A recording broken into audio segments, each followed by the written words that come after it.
Hello all, we got another beer from the pack that I was showing you before. We did the lager, we did the session ale, and now we've got the Gunpowder IPA. This is the 5.6% one, another 500 milliliter can, which they all were. And I'm going to read straight off of their website what kind of hops are present in here. And they're saying Cascade, Centennial, and Mandarina hops. Think orange, grapefruit, and pine turned up to 11. It's fully charged. Hoppy character is perfectly balanced by sweetness from the Munich malt. Now, if this one says it's tuned up by 10 times, like the session ale was very hoppy for me. I thought it was very good. So if this is supposed to be more hoppier, we're up for a good surprise. So,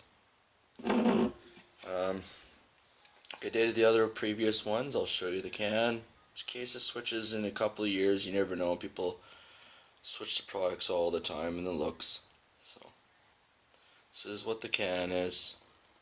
If you get it maybe in a bottle or wherever you get it from, that's where mine is, from a 500 milliliter. So.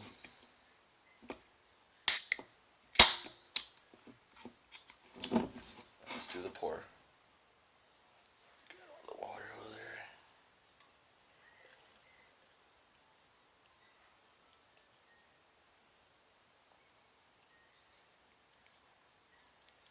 there. And just looking at that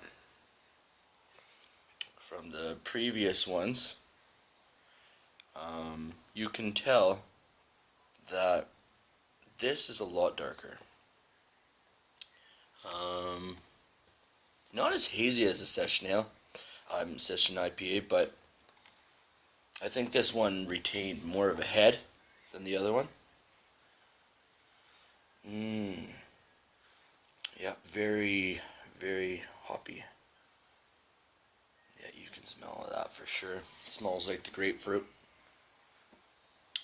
Actually, the grapefruit is more prominent in this one.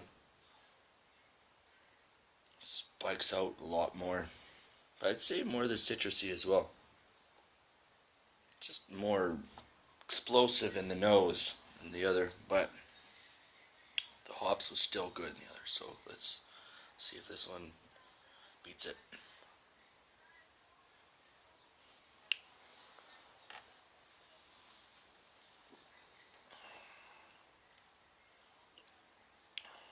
Oh, that's nice.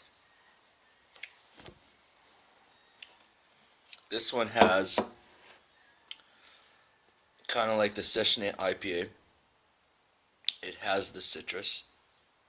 It has the this one has more pine and more bitterness than the other one. But I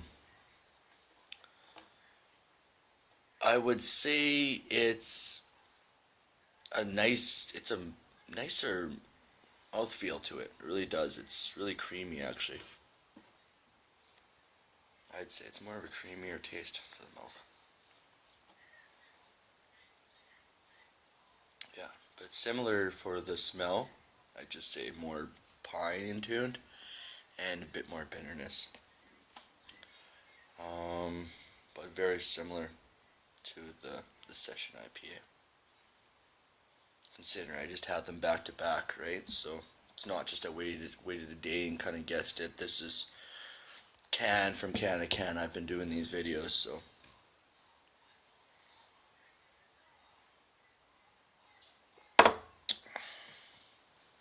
yeah, the pines in there more.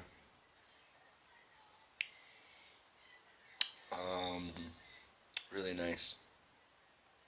Really nice.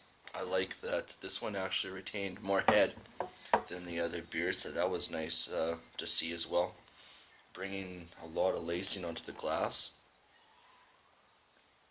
Just kind of sticking around. If I was to let it sit there, it would dry up just like that. So that's most definitely some nice lacing. Some good flavors in here.